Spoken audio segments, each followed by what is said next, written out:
What's up, it's Cinema Shogun here, and as I reported to you all last night, Jared Lysick from Adventures with Purpose had court yesterday morning.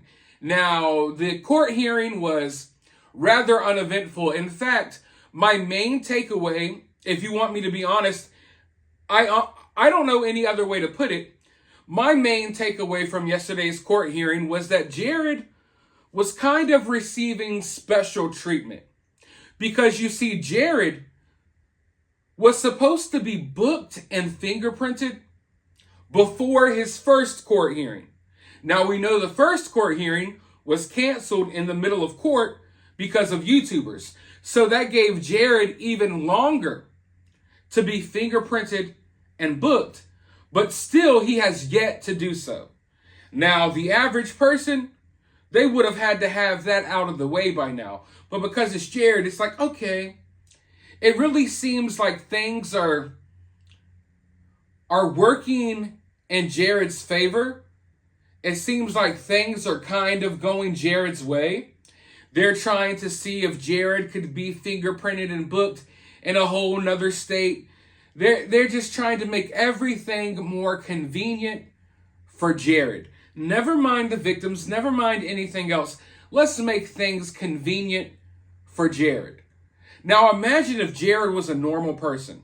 Imagine if Jared was a normal person that had a court date for something minuscule and stupid, not even something as serious as Jared's charges. Best believe they would want you to have your ducks in a row. So already it's playing out in a way that's making me kind of iffy. Nothing big, nothing necessarily major, but it's these little details that make you feel kind of weird and off, especially when we knew that Jared was going to have this next court date. They didn't give us the official date, and then they kind of sprung it up on us. So I don't know. I'm already feeling weird about this, but apparently I'm not the only one, because Jared Lysick's sister spoke out yesterday on Facebook. Here's what she has to say. Jared was ordered to be fingerprinted and booked before court today.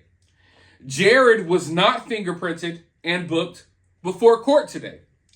Jared was ordered to get fingerprinted and booked before the end of December. However, a new court date for a sealed motion is scheduled for December 23rd at 8:30 a.m. This case is already set up for failure, as it is proceeding illegally without Jared being fingerprinted and booked. Am I the only one seeing that this case is being set up to be overturned on technicalities? Last court hearing was bad enough. Now this? Really? Instead of the courts playing by their rules, Jared is once again allowed to play by his rules. Makes me sick. And that's the same feeling I had yesterday. Not exactly how she feels, but as far as the Jared's playing by his rules, yeah. We used the word accommodating like 15,000 times on yesterday's video because that's the proper way to describe it. It's not like Jared is having to go along with what the court has going on. It seems like the court is going along with what Jared has going on. Let's make sure things are convenient and fitting for Jared. So I understand what she's saying. And I've been worried about these, I don't know how to put it. Jared has a really tough case. For one, it's the state versus Jared. This isn't a civil case. They have a very high conviction rate. For them to bring these charges against Jared, that means they're confident that they can find Jared guilty. Also, we know that Jared admitted to this stuff in emails. So I don't see how Jared's going to get away with this. So Jared's going to need a technicality. Jared's going to need something, or Jared's going to need someone on the inside. I get really creeped out when it comes to cases like this, when it comes to high-profile, wealthy people who do horrible things to little kids. because they have ties. These kind of people, they look out for their own. Oh, you're attracted to kids, so am I. I'm going to look out for you. That's what happens in these type of cases. And these chomos, these weirdos that like kids, they always position themselves in strategic places in life. For instance, a lot of people who have this weird thing with kids, they like getting into childcare. They like becoming gym teachers. They like becoming teachers. They like becoming, someone that works with kids. And also, they like strategically placing themselves in positions of power. Because to get away with this stuff, you have to have some type of power. So often, these weird chomos, these weird kid-loving creepos, they work their way to the top purposely because they have to protect themselves from the horrible things that they're doing. And they look out for each other. So I can guarantee you there's someone in the court system that's looking at Jared's case like, you know what? I see nothing wrong with what Jared did. Let me help Jared.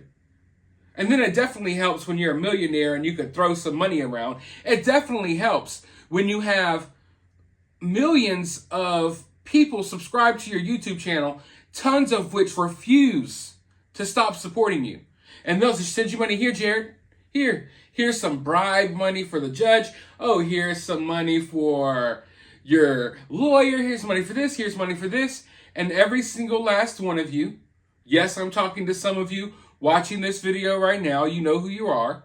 When you're watching AWP videos, and you're like, I'm going to continue to support AWP because they do great for families. It's nothing about families. You don't care about families. Let's not pretend that you care or give a damn about any of the families who they've supposedly helped. The reality is you like being entertained by the content, and every single view you give to that channel, you are directly paying for Jared's legal fees. So that's what's going on here. So I feel where she's coming from. Now, when, when she's saying that this case is already being set up to be overturned and all of that stuff, I'm not necessarily saying that. I'm not here to tell you all that. That's what she had to say. But I can understand why someone would feel that way. But that's not all she has to say. Let's go ahead and dive into her other messages. But first, a quick word from this video's sponsor. This video's sponsor is the Swagit app. It's a cool new little app. It just got created. So if you join this app, you are in on the cutting room floor. You are in on, imagine joining Facebook or Twitter or YouTube or Instagram on day one. Right when things are starting to take off. So if you join the Swagit app today, you will be one of the first, not the first, but the first couple of 100,000 of people on the platform, which gives you a huge opportunity to grow. When you share videos, you earn something called Swag Bucks. You could use Swag Bucks to purchase gift cards at your favorite store, or you could cash it out for PayPal cash. When you send Swag Bucks, you get Swag Bucks. When you join Swagit, clicking the link in the description of this video and in the pinned comment, you are automatically entered into 2 different giveaways. The $50 winner will be announced soon, and the $100 winner should be announced sometime by the end of next week. We're going to be doing tons of giveaways over there. I'll be uploading content. I'll be breaking news from true crime cases and all of that. So be sure to go and follow me on Swagit today. But let's go ahead and dive into what else she has to say. So she's obviously frustrated. And I think anyone that paid attention to this court hearing yesterday, and you kind of know what's going on here, I think you would be frustrated too.